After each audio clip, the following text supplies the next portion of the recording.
I'm sorry, you have exceeded your time, ji. Thank you very much. The last speaker for this discussion on national integration, Sayyid Adnan Kakakhail Sahib, seat number 93, Jamiatul Ulum Islamia, Banori Town, Karachi se ताल्लुक है इनका.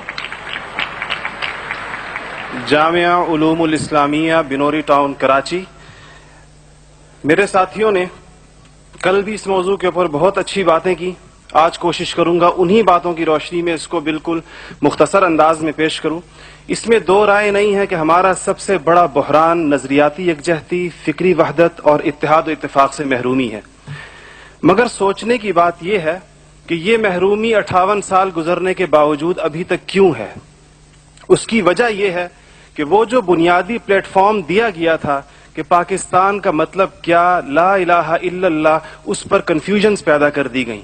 एक सोचे समझे मंसूबे के तहत अभी तक पूछा जा रहा है कि पाकिस्तान क्यों बनाया गया था, कायद का विजन क्या था. क्या ये चीजें बहुत क्लियर नहीं है?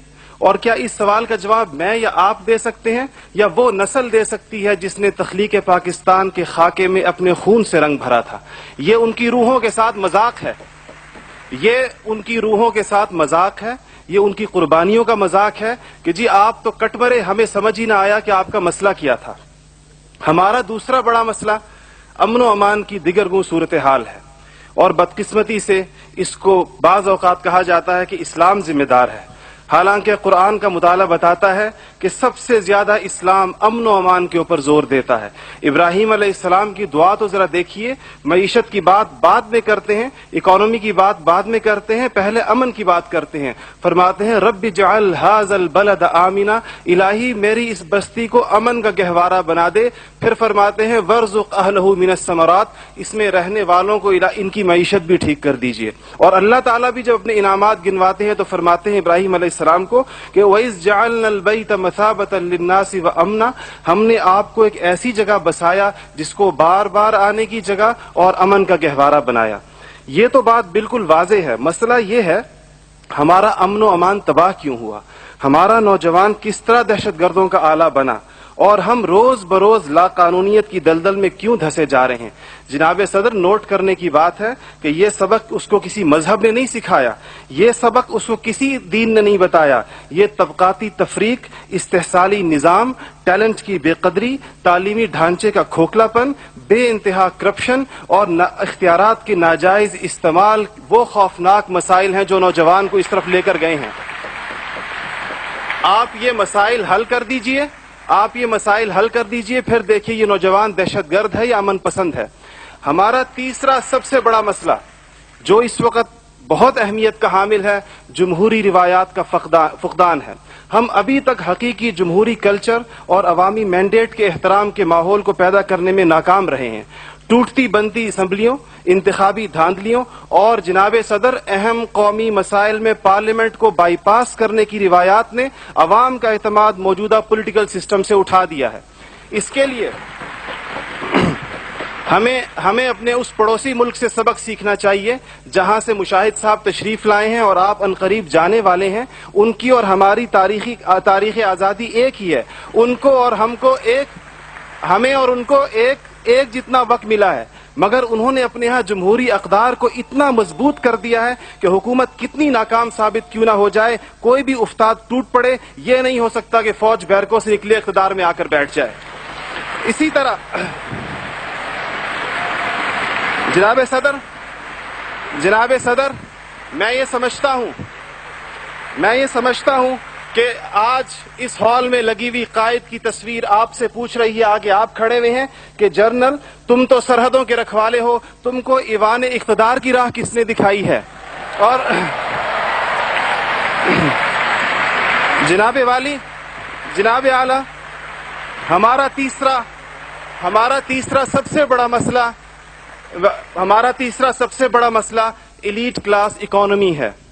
आपके आदादो शुमार के जादूगर कह रहे हैं कि मईशत तरक्की कर रही है, ज़र मुबादला के ज़खायर बढ़ रहे हैं, कर्जे कम हो गए हैं, कशकोल टूट गई है. आप बार बार कहते हैं पहले हम मांगने जाते थे, अब हम देने जाते हैं. और अवाम हैरान है कि खुदाया क्या माजरा है. मईशत तरक्की कर रही है, गरीब का चूल्हा बुझ रहा है, ज़र मुबादला के ज़खायर बढ़ रहे हैं, पेट्रोल की कीमतें आसमान से बातें कर रही हैं, रुपए की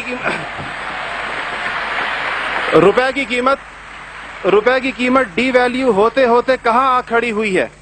اور اس کے بعد ایک اور بات جناب صدر, آپ نے کہا کہ بسنت منانے سے کچھ نہیں ہوتا.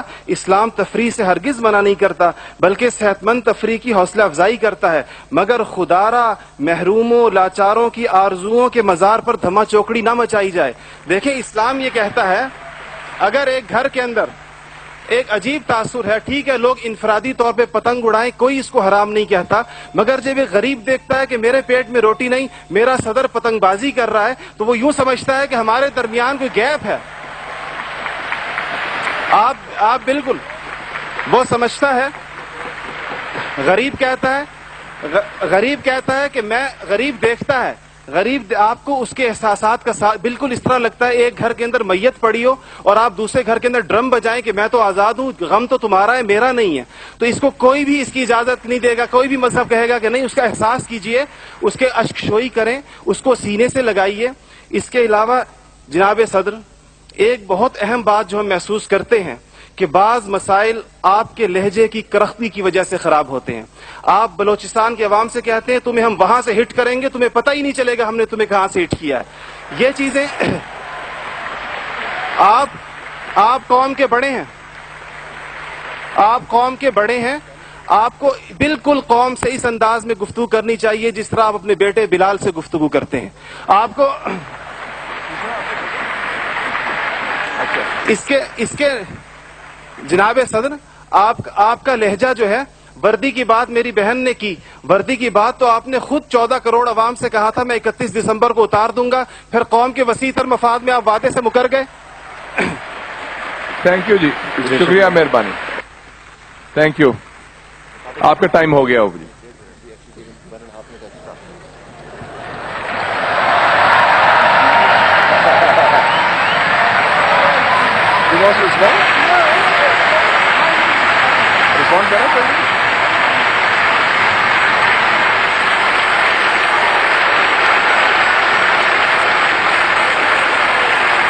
Okay.